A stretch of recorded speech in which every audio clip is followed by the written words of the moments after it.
जय हिंद दोस्तों, क्या हालचाल। उम्मीद करते हैं सबके सब आप यहाँ पे बहुत ही मस्त बढ़िया होंगे। आज की इस वीडियो में हम यहाँ पे कंपैरिजन करने वाले हैं वीवो के V30 स्मार्टफोन का वीवो के ही V29 स्मार्टफोन के साथ में। तो कंपैरिजन हम यहाँ पे भाई स्टार्ट कर लेते हैं सबसे पहले डिस्प्ले के साथ।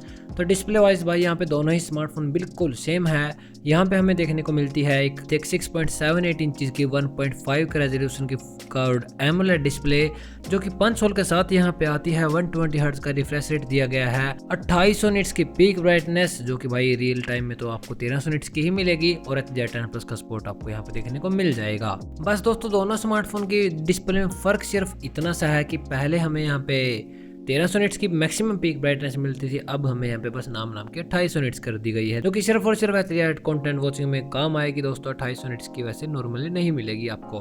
तो डिस्प्ले वाइज तो भाई यहाँ पे थोड़ी सी बस 1-2% की इंप्रूवमेंट इन्होंने की है। आगे हम यहाँ पे बात कर लेते हैं दोस्तों इनके चिपसेट की, यानी कि प्रोसेसर्स की। तो वीवो के V30 स्मार्टफोन में हमें दिया गया है स्नैपड्रैगन का 7 Gen 3 प्रोसेसर, जो कि भाई अब तक का बिल्कुल लेटेस्ट प्रोसेसर है। 4 नैनोमीटर के ऊपर ये बेस्ड है, और इसका एंटूटू स्कोर निकल के आता है दोस्तों करीब 8,40,000 के आसपास। ऊपर से हमें यहाँ पे भाई पुरानी LPDDR4X की रैम और UFS 2.2 की स्टोरेज दी गई है। इस प्रोसेसर के साथ दोस्तों आप ठीक ठाक सी गेमिंग कर सकते हैं। Around medium to high settings पर, अल्ट्रा सेटिंग्स पर भी आप यहाँ पे कहीं पे गेमिंग कर पाएंगे। डे टू डे यूसेज में आपको ये प्रोसेसर बिल्कुल भी दिक्कत नहीं देने वाला। दोस्तों, और भाई वीवो के V29 स्मार्टफोन में हमें देखने को मिलता था स्नैपड्रैगन का 778G प्रोसेसर, जो कि मैं बोलता हूँ कि प्राइस के हिसाब से भाई बहुत ही घटिया दिया गया था। सिर्फ 19,000 रुपये के बजट में मिलता है वो पोको के X5 Pro स्मार्टफोन में आई थिंक, और यहाँ पे हमें ये 31,000 रुपये में दे रहे थे। प्रोसेसर भाई ना ही बोलूँ तो अच्छा है, 6 नैनोमीटर के ऊपर बेस्ड था। बस इसका एंटूटू स्कोर 5,40,000 के आसपास निकल के आता था। LPDDR4X की रैम हमें यहाँ पे दी गई थी दोस्तों। तो यहाँ पे ओवरऑल परफॉर्मेंस की बात करूँ तो अच्छी खासी इंप्रूवमेंट की गई है भाई। इस बजट में हमें अक्सर स्नैपड्रैगन का 7 Gen 2 प्रोसेसर देखने को मिलता है। रियलमी और रेडमी जैसे स्मार्टफोन में यहाँ पे हमें स्नैपड्रैगन का 7 Gen 3 दिया गया है भाई। थोड़ी सी इंप्रूवमेंट यहाँ पे की गई है। आगे हम यहाँ पे बात कर लेते हैं दोस्तों इनके कैमरा सेटअप की। तो वीवो के V30 स्मार्टफोन में हमें देखने को मिलता है वैसे एक नाम का ट्रिपल कैमरा सेटअप। काम के कैमरे जिनमें से भाई लोग 2 ही हैं, 50 मेगापिक्सल का प्राइमरी कैमरा और एक दूसरा कैमरा यहाँ पे 50 मेगापिक्सल का अल्ट्रा वाइड एंगल कैमरा। दूसरी ओर भाई वीवो के V29 स्मार्टफोन में हमें एक ट्रिपल कैमरा सेटअप के नाम पे ड्यूल कैमरा सेटअप ही दिया था। 50 का सेम प्राइमरी कैमरा था, 8 मेगापिक्सल का अल्ट्रा वाइड एंगल कैमरा। भाई 8 का अल्ट्रा वाइड एंगल कैमरा बेकार था यार, ज़्यादा रेजोल्यूशन कर दिया इन्होंने, 50 का कर दिया। खैर मैक्सिमम वीडियो सपोर्ट की बात करें तो पहले भी हम 4K वीडियो शूट कर सकते थे, अब भी कर सकते हैं, और OIS का सपोर्ट तो मिलता ही है। सेल्फी अब भी दोस्तों सेम है, 50 मेगापिक्सल का सेल्फी कैमरा दोनों ही स्मार्टफोन के कैमराज में। तो भाई कैमराज में यहाँ पे एक अल्ट्रा वाइड एंगल कैमरे में इंप्रूवमेंट की गई है और थोड़े बहुत सॉफ्टवेयर ट्विक्स दिए गए हैं।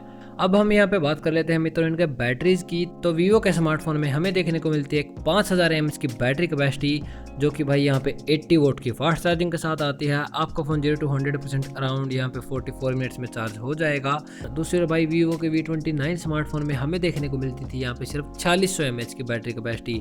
तो अच्छी बात है भाई, 4600 से बढ़ाकर यहाँ पे 5000 mAh की बैटरी कैपेसिटी कर दी गई है। हालांकि फास्ट चार्जिंग सेम है 80 वोट की। तो बैटरीज वाइज भी भाई यहाँ पे बैटरी कैपेसिटी बढ़ा दी गई है V30 स्मार्टफोन के लिए। नेटवर्क एंड कनेक्टिविटी की अगर मैं यहाँ पे बात करूँ तो भाई सबसे ज़्यादा हमें मेजर इंप्रूवमेंट यहीं पे देखने को मिलता है। वीवो के V30 स्मार्टफोन में अब हमें यहाँ पे 15 5G का बैंड्स दिए गए हैं, Wi-Fi 6E ब्लूटूथ 5.4 का सपोर्ट मिलता है, और out of the box Android 14 का सपोर्ट दिया गया है। दूसरी ओर वीवो के V29 स्मार्टफोन में हमें यहाँ पे सिर्फ 8 5G के बैंड्स, ब्लूटूथ 5.2 का सपोर्ट और out of the box Android 13 का सपोर्ट मिलता था। खैर इंप्रूवमेंट अच्छी की गई है यहाँ पे। सिक्योरिटी के लिए अब भी हमें इन डिस्प्ले फिंगरप्रिंट स्कैनर से मिल जाता है, बट स्टीरियो स्पीकर का सेट भी यार यहाँ पे अब भी मिसिंग है। भाई वीवो की V सीरीज का स्मार्टफोन यहाँ पे 30,000 रुपये का हो या फिर 40,000 रुपये का, भाई ये नहीं सुधरने वाले स्टीरियो स्पीकर का सेटअप इन्होंने देना ही देना नहीं है। 3.5 कोड जैक तो दोस्तों आजकल हमें किसी भी स्मार्टफोन में नहीं मिलता इस बजट में। और अब हम इनके प्राइसिंग को जानने से पहले ओवरऑल दोनों ही स्मार्टफोन के ओवरऑल डिफरेंसेस को जान लेते हैं। तो अब की बार हमें वीवो के V30 स्मार्टफोन में डिस्प्ले में 2800 निट्स की ब्राइटनेस दी गई है। कैमराज में 50 मेगापिक्सल का अल्ट्रा वाइड एंगल कैमरा कर दिया गया है। परफॉर्मेंस भी बहुत ही बढ़िया दे दी गई है, और इसके साथ साथ हमें यहाँ पे 5000 mAh की बैटरी कैपेसिटी भी मिल जाएगी। और एक बात और है दोस्त, और यहाँ पे हमें कनेक्टिविटी में ज़्यादा 5G का बैंड्स और वाईफाई 6E का सपोर्ट दिया गया है अब की बार। इसके सिवा दोस्तों दोनों स्मार्टफोन में कोई भी खास बड़ा मेजर डिफरेंस नहीं निकल के आता। और प्राइसिंग को इनका जान लेते हैं दोस्तों। प्राइसिंग तो लगभग अब भी यहाँ पे सेम रखी गई है। V30 स्मार्टफोन का बेस वेरिएंट 8 और 128 GB की स्टोरेज के साथ आपको यहाँ पे मिल जाएगा पूरे 33,000 रुपये का।